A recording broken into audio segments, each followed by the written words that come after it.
Sports, ASMR Sports. Back with your daily confessional here. Little progress update for you on the break that I'm trying to fill. This is going to be a pre-recorded break of this box that I will make a video of and then post on the channel here. 89 Fleer error box. If you haven't seen this box before, go check my last few videos where I talk about it a bit.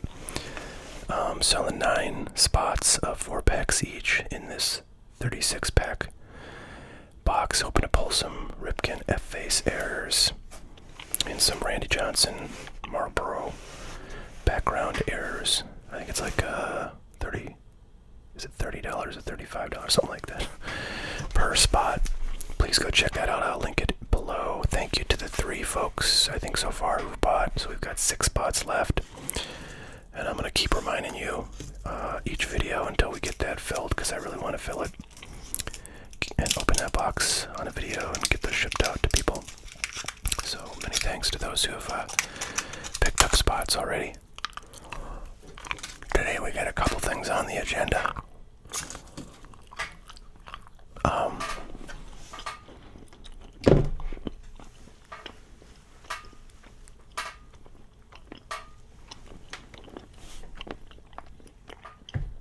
That little stash right there.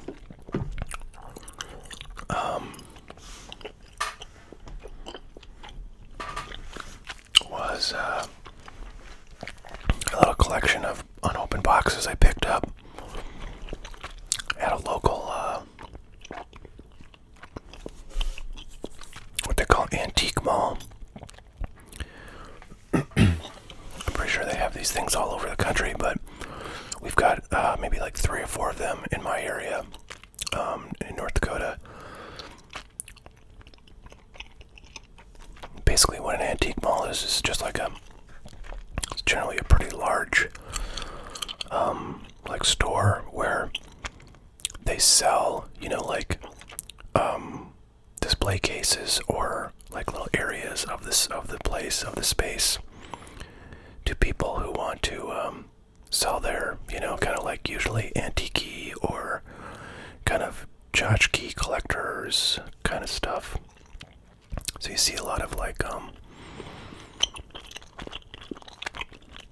collectible like figurines and like home decor plates, old plates. You see a lot of old like magazines and newspapers, books, fair amount of like toys, old toys, like tractor toys are popular around here.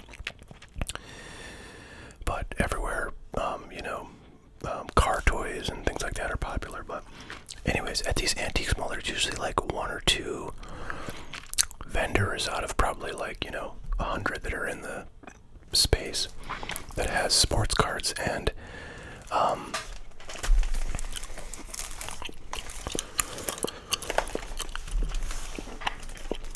often the sports cards at these places are wildly overpriced and or just crappy. But occasionally you find some stuff worth buying. I was kind of surprised. There were a number of things I was interested in. I think the last year or 2 of increase in value for a lot of this like junk wax era stuff has made the deals you can find at these places a bit more tolerable, and in some cases actually pretty good deal. But I have low expectations generally for these places. But the one place I went today, I went to because I knew I'd been there probably like 3-4 years ago, and I remember vaguely there being some like non-sports cards that I was interested in, and so I thought maybe they'd have some more. Turns out they did not have any non-sports. So I'm pulling up eBay here so I can do some price comps on some of the stuff. I've looked up prices on a few things, but not everything. So in any event, I don't know. I found some stuff that I thought was worth buying. Not necessarily because it was a great deal, but because it was, it was cheap. And I'm always a sucker for cheap crap that I can buy in volume.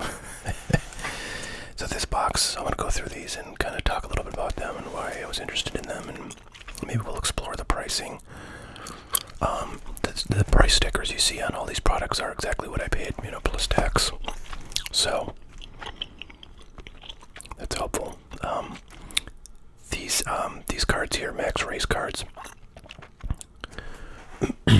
are NASCAR cards, and it's kind of funny. The NASCAR cards are, these days they have like Prism NASCAR, they have Select NASCAR, they have pretty high-end brands of NASCAR. But NASCAR cards go way back in time. I mean, to the 80s. I think mid 80s, late 80s. Kind of when the junk era, what is at its peak, I think. Manufacturers of card products were thinking, okay, where can we hit next? And race cards were kind of next in line. So Max cards, I think, goes back to like 87 or 88.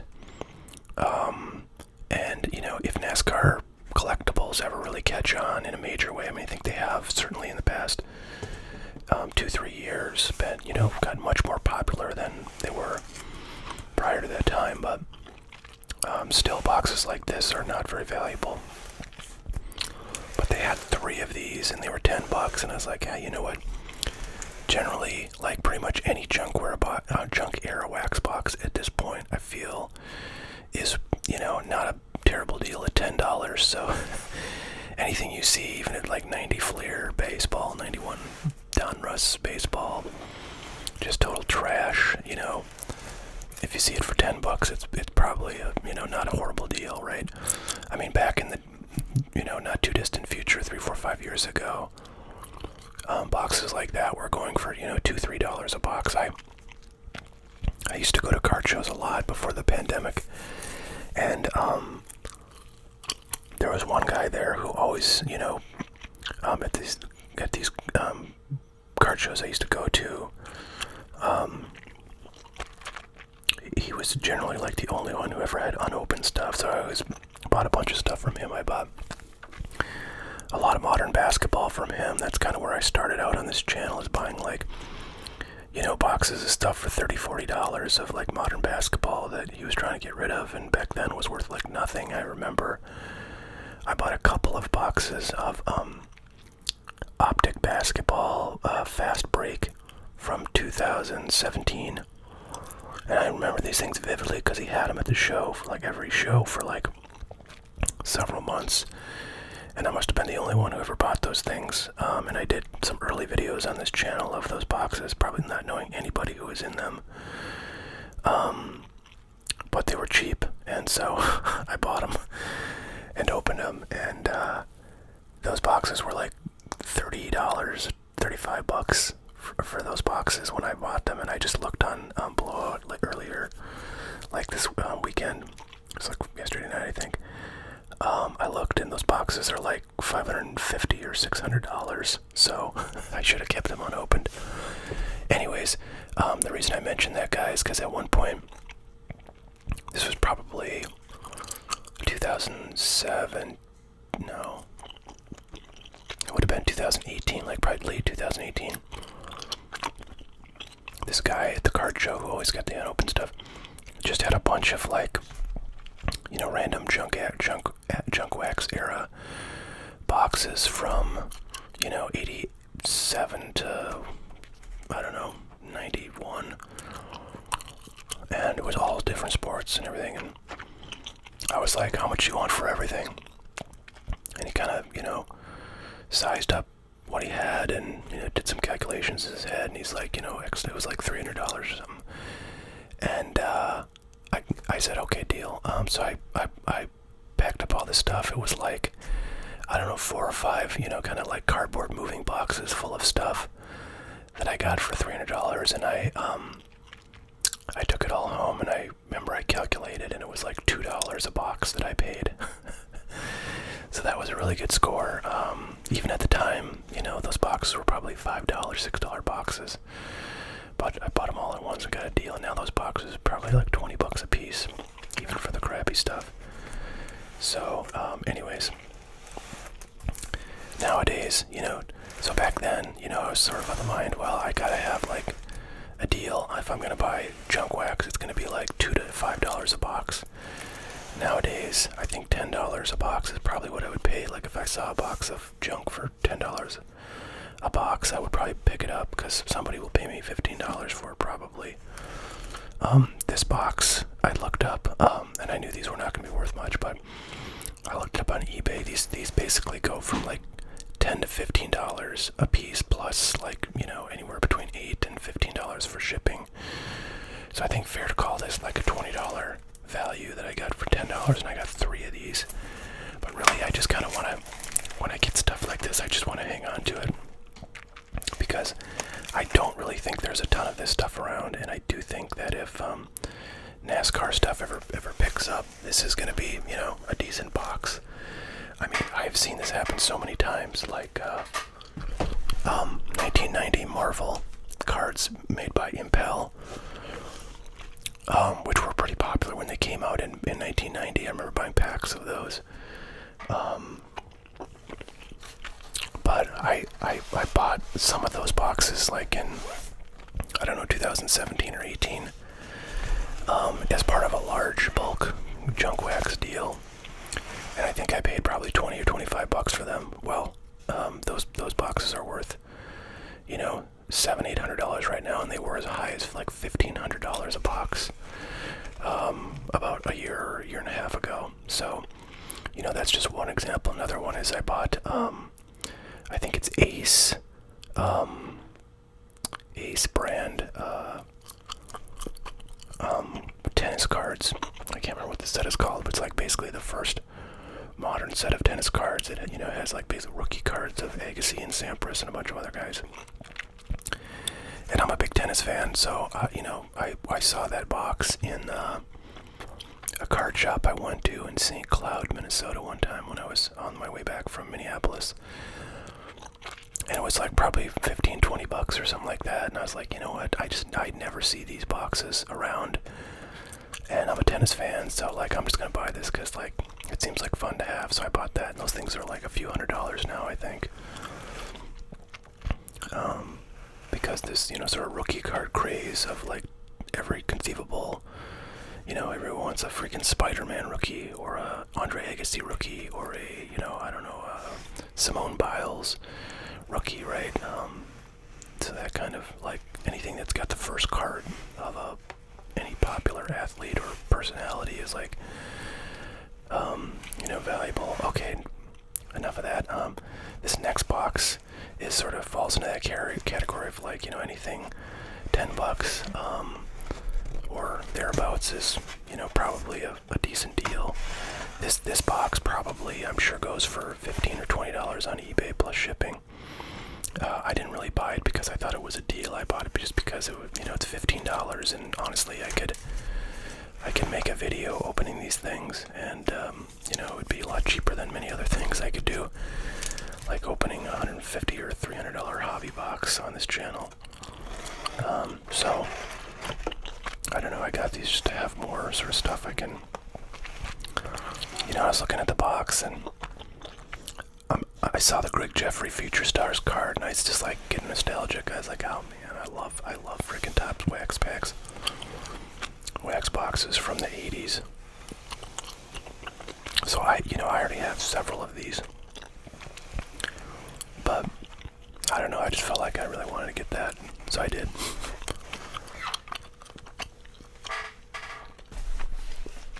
Next box up. So I recently saw like this particular product on a Facebook group that I belong to, and I was like, oh, you know what? I don't think I ever really opened any of those, but that looks kind of like a cool product. There weren't a lot of Topps traded sets that came out in wax packs. There were a handful of them. Like for some strange reason, they did it in '85. They did not do it in '86. They did not do it in '87 or '88 or '89. But then like '90, they did. And I think they might have done one other year in the 90s.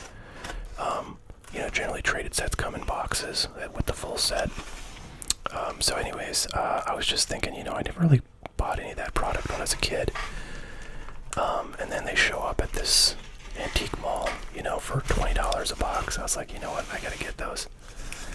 So yeah, I don't know, these are pretty awesome. This is just total nostalgia for me. Way back when, this would have been a super awesome product to have, because there's rookies in here. Get your Todd Zeal rookies in here. Kevin Moss rookies, hello. These days, there's really nobody in this set, I don't think, who's worth anything or who's even like a good player, but I don't know, this is a fun one. This is another one where, like, for $20, opening these would be pretty fun, I think. Pretend like it's 1990 again, go searching for Kevin Moss. That's worth $20 to me every day, all day, baby. So, yeah, that's just kind of like another nostalgia play for me. I'm sure those are worth nothing. Here is one that I know is a good deal that I got. I was actually really surprised. So this is a 93 Topps Baseball Series 1 that I picked up for $100 firm. And, which actually makes me wonder, like, should I have been haggling on the price of all the other stuff if this one was firm? I'm not a price haggler, so I wouldn't do that, but at least not in an antique mall, because the people who, like, own the stuff, they're, like, not even, there, like, it's just workers. I don't get how you haggle, but I know it happens. But I'm not much of a haggler. Anyways, this box does have the Derek Jeter rookie card in it, and you get Topps Gold cards in here, and there is a gold Jeter rookie that's actually quite valuable, particularly in higher grades. So this box, I knew exactly what it was worth, because I actually just bought like 4 of these from somebody online who had them for $150 a piece, and I bought 4 of them, and it was like $600. And I actually thought that was a pretty good price. Obviously, I wouldn't have bought them otherwise. So these go for $175 to $200, depending on where you're looking. I mean, they can go cheaper on eBay too, right? Everything can kind of have a price blip on eBay, but $100 for this box is a guaranteed good deal. And since I've just bought 4 of them, I happen to know the pricing, quite clearly. It's actually in really good shape too, other than the fact that they put a bunch of tape on here, but it's factory sealed. The box itself is really quite sharp and clean. It's not dented at all, so it's actually a really good condition box that's easily worth $150. And probably a fair bit more that I got for $100 plus tax. That's probably $107, $108 all in that I paid for this. So that was a pretty sweet score.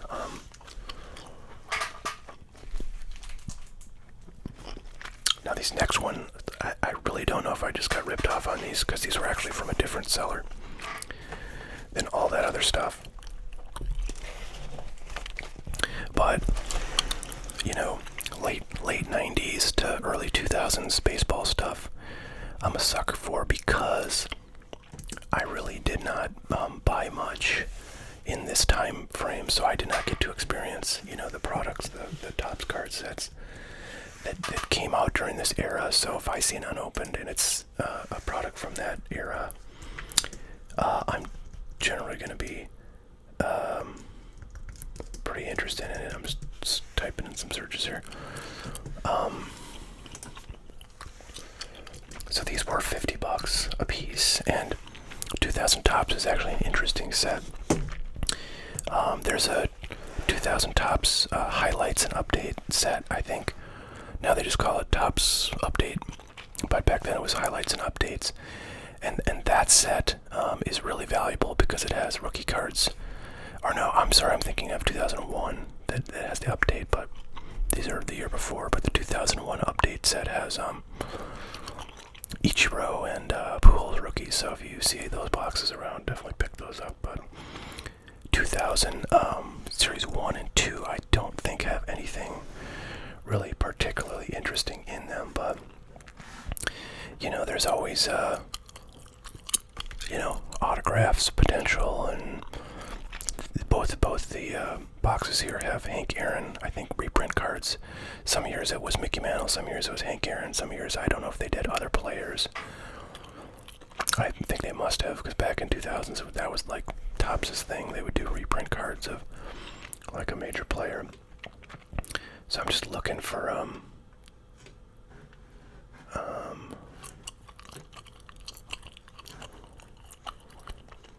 looking for the Series 1. See what these might go for. Okay, so they're Series 1 sold for $24.27 plus $13.50 shipping, so that's, just about $40, and I paid $50. So, and that was an auction listing, so it's not all that indicative. There's another one that was listed at $50, got sold for a best offer accepted, and the shipping was $14.18. Oh wow, there's one that sold at auction for $18.50 plus $12 shipping, so that was $30. So I definitely overpaid for this, but again, I'm not that bothered by it because I get to have it today, and I don't know. These are just kind of fun to see for me because again, just did not really get to see a lot of this when it came out. I was out of collecting pretty much by that point. Now I'm looking up Series 2.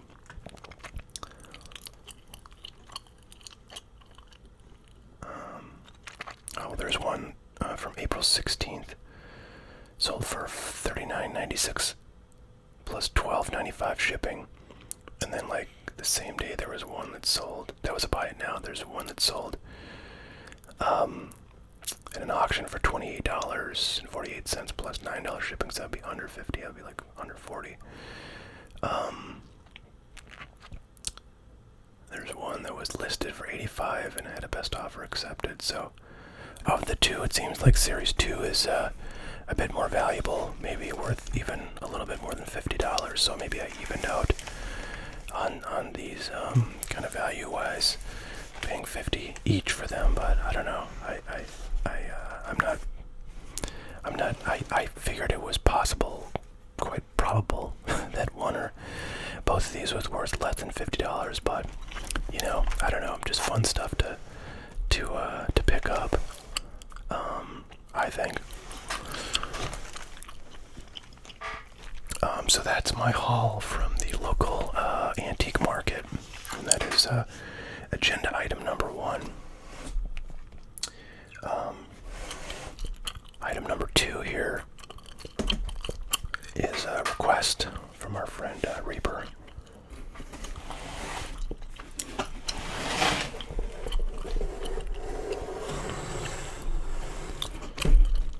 Who has requested to see some Cincinnati Reds cards now. I'm probably going to have to interrupt this in the middle because I'm kind of running into dinner time and I get the dinner responsibilities for this evening, so I'll maybe get started, and if the family comes waiting in, I'll have to pick it up later. But some time ago I went through my star card boxes that are organized by teams, and I did all the teams that I had. So I would have gone through the Reds in that process, but separately I have several monster boxes full of rookies and prospects, also organized by team. And that's what these are before you. So these are all the kind of like lower tier Reds, rookies and prospect cards that I have.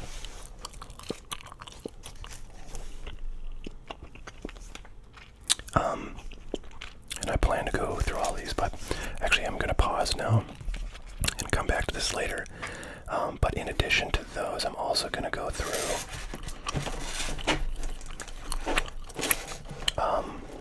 basically Reds cards that I pulled from a few other places. I have kind of like top-loaded medium level cards. Organized by team, and those could be stars or prospects. So that's what these top-loaded ones are. And then I got a couple of graded cards, and then one card that's really cool looking if you're a Reds fan. That is in a mag case. So that's what I'm going to go through. I'll do those at the end for our friend Reaper, and yeah, I guess if anybody's interested in those Reds cards, including Reaper, let me know, and I can, do pricing on some of this stuff. But that's the second part of this video.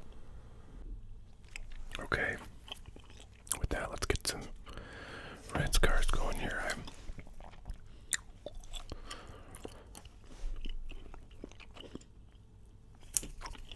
So Nick Senzel, once upon a time, was pretty hot prospect.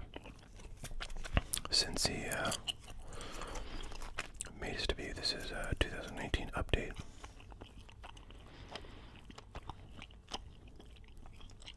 I'm not sure how he's doing this year, but I don't think he's been doing too great. Since coming up, boy, where's that effing? Okay, that's not it. Yeah, I don't even know what that, like, oh, it's like this overhead. Can't really do anything about that. Alright, we got a couple of Jonathan India, Bowen, Sterling preview cards. More Nick Senzel. Aristides Sakina, I remember he was a big deal in 2020, but I don't know if he's injured or if he just has not been doing anything. I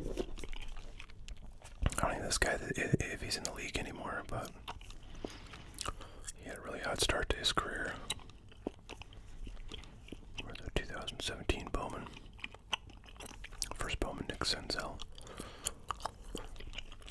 Hunter Green. I think he's been getting touched up quite a bit in his first few outings. Lots of Jonathan Indias.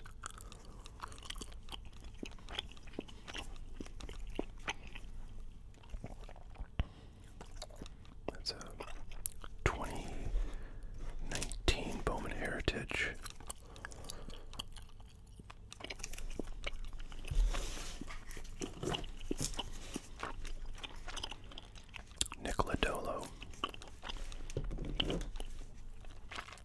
I feel like he's been doing pretty good.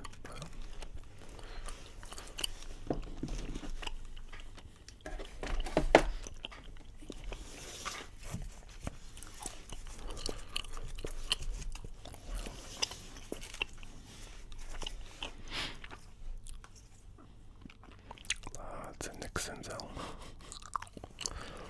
So I don't know if like a bunch of these guys are still with the Reds. A lot of these prospects, like Jeter Downs is one that was with the Reds.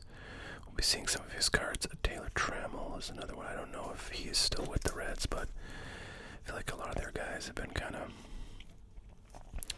traded around. Well, tons of Nick Senzel.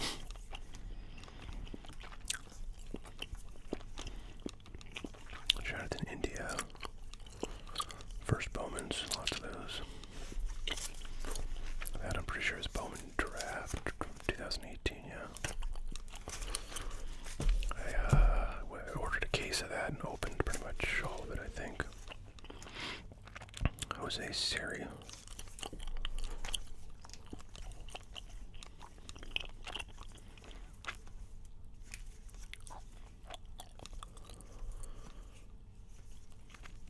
Tons of Nick Senzel.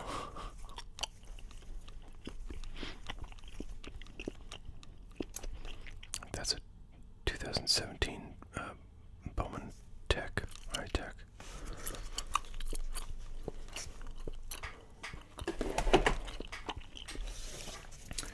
What's this deck? Did I go through these already?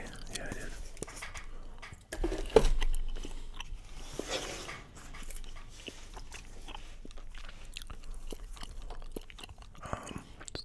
Jonathan India Mojo Refractor. box. Which of these Bowman Topps Now cards? Bowman style. 55 Bowman style. So Shed Long is none of those guys. I feel like he's moved around. Refractor, Bowman's Best. And another Mojo. There's a Hunter Green first Bowman. It's funny, that card doesn't seem super familiar to me, but there's the Chrome version of it.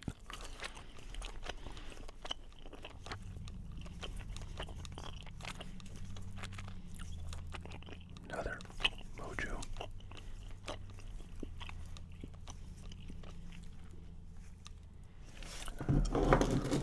Heritage Miners, Hunter Green.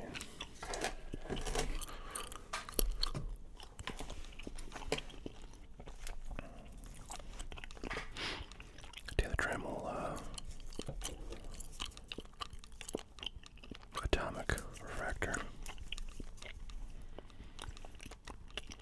More Hunter Green first Bowmans. Josiah Gray, Elite Extra Edition, numbered. So there's Jeter Downs, no idea where he is at these days. Another Taylor Trammell, numbered to 99. Bowman Sterling, Jonathan India.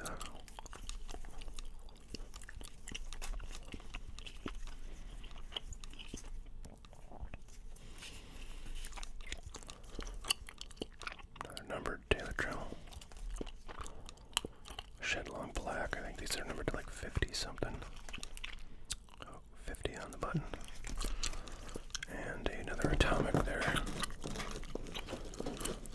Actually, I don't know if that's, I don't know, yeah, I guess that's Atomic. I was going to say, is it Cracked Ice? But I know that Bowman's Best ones are called Atomic, so I assume regular Bowman refractors that look like that are also called Atomics. So we're getting into kind of some of the older cards where these guys are probably either like totally out of the league or not with the Reds anymore.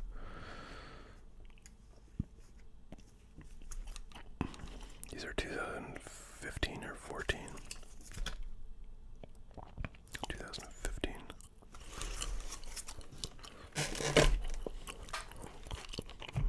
So, Amir Garrett. Jesse Winker, I think, is still going strong, doing pretty well, if I recall. Some of these guys, these pitchers from like 2016, God only knows where they're finding themselves these days. Tyler Stevenson, I don't think, I know he came up to the bigs. Can't remember if he's still on the Reds.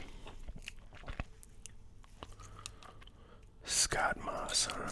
Oh boy. I don't know what that guy's doing. Might be flipping burgers right now.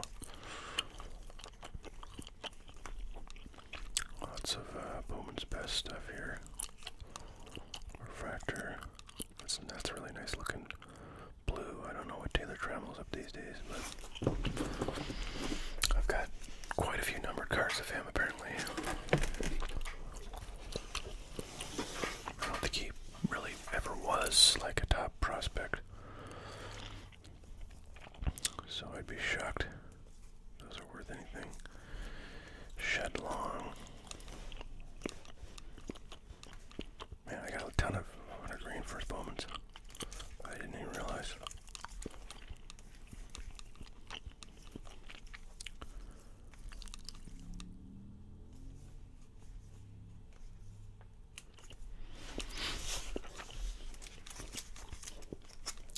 Okay, last stack over here. Here's the first half.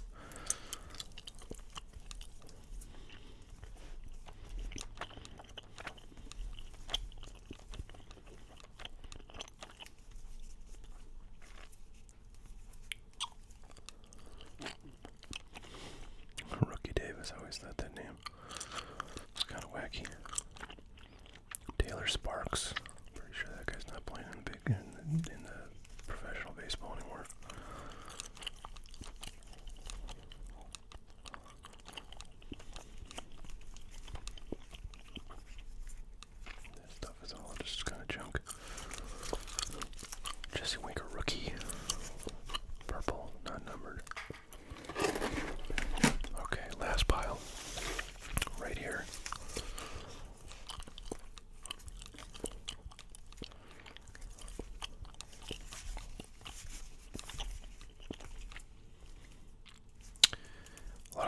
cards kind of that are older in here are from a time when I basically put any prospect or rookie card in this box, including like every pitcher. Fun Johnny Cueto, I remember when he was very dominant.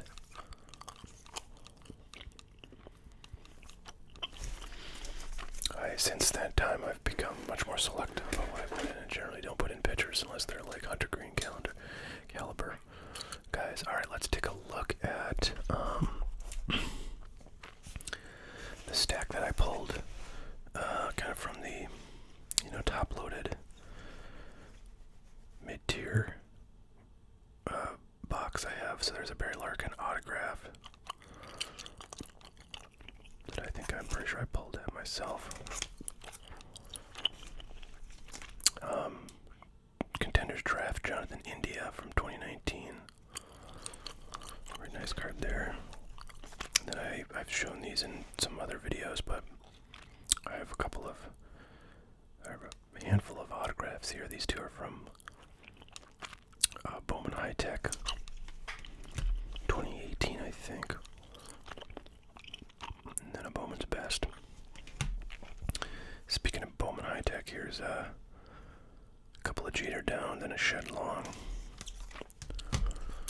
Bowman's Best, I got two base autos from Jonathan India. Those are kind of nice. Adam Duvall, number 2/100. That's a mini.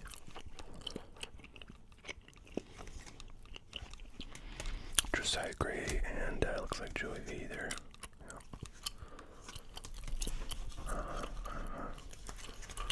So some decent cards there. Let's take a look at a couple of these are the only two graded cards I think I have of the Reds right now. Both of them, Jonathan India, and both of them PSA 10. This one's kind of cool. It's number 25. This is just a base Chrome, so not a ton of value there, but nice that it's a 10. I'm not sure how Jonathan India is doing this year, now that I think of it. Alright, the last card I have, which I gotta say is a pretty beastly card for a Reds fan. Check this out. Old school on ya. This is a 1991 Upper Deck autograph card back in the day when Upper Deck used to slide like one autograph card, chase card into each of its sets. So there's like 91 has, I think, Hank Aaron autos in one of the series. It has, I think, Nolan Ryan in one of the series, and then this guy, I'm not sure where this one would have appeared. Actually, this is 92 Upper Deck, so that explains why I don't remember this one, or know where it goes 91, because it goes in 92. And one year it was Reggie Jackson. I feel like 1990 was Reggie Jackson. But it's interesting, the autograph cards that used to come in Upper Deck. First of all, they were dang near impossible to get. Although, honestly, I didn't buy too much Upper Deck unopened back, in 1989 or 90 or 91 or 92, because I was a young kid, and these packs were expensive. I was more inclined to buy the Topps packs because they were the cheapest. So, no autos for me, but my perception was that basically they were impossible to get. And I think if you look at the print runs of these products and the fact that there's only like 2,500 of them, even though getting something numbered at 2,500 today would be like totally boring, the print runs were so high back then that even cards numbered to 2,500 were exceedingly rare, and it was the only numbered card in the whole product. So it's a lot harder than getting, a card numbered to like 299 when there's like it's a parallel, and every card in the set has 299 of those numbered. So there's like 300 cards in a set, and 300 times 300 is like 12 billion numbered to 299 cards you could get, whereas this was like the only numbered card you could get in the whole thing. So it was very, very difficult to get these. Compared to like, you know, a Topps Gold card, which is numbered to roughly 2,000 these days. But there's, you know, there's a Topps Gold, there's 2,000 top, or 2020, there's 2022, or 22 Topps Gold cards of every card in the set. So there's a ton of Topps Gold generally you can get in 2022 Topps, but back then there was only one numbered card, so it was 2,500, you know, numbered cards for the whole effing print run. So super hard to get. I never ever saw one of these out of any of the Upper Deck sets. You know, I never saw any of the autographed chase cards out of Upper Deck in person, like when I was a kid going to card shows and stuff back in the early 90s. So to me, these kind of seem like the holy grail, and I ended up getting this one out of a Hit Parade repack product, and I've held on to it for at least a few years now, just because it's so neat. Such a neat, you know, kind of part of my childhood collecting memories. It would be like, I don't know what the equivalent, well, you know, getting some like the Elite Series autographed cards out of Don Russ from the early 90s. Something like that is kind of what the equivalent of this is. You know, when I pulled this, I feel like it was maybe a $200, $300 card. I have no idea where, you know, the values on these things have gone. This one is actually pretty nicely centered. I have no idea if it would grade well. I haven't taken it out or looked at it or anything, but it's a cool card. So Johnny Bench, Joe Morgan, Big Red Machine, number 2,500. Pretty sweet stuff. And you know, it's funny. I don't know if they made like this card without the autos, but there's nothing that says like certified autograph or anything on here. So I wonder if these are, you know, forged and then, you know, numbered by the forger. Could be something that happens, but well, those are my Reds cards. So that's what I got for you today, folks. Hope Reaper, you enjoyed that, and I hope everybody enjoyed the rest of the video. If you're still watching, go ahead and click the link that'll be in the description to go buy some 89, to buy a spot in our 89 Fleer break that I'm gonna do. I'm looking forward to it and excited to fill that up. All right, thanks everybody. We'll catch y'all later.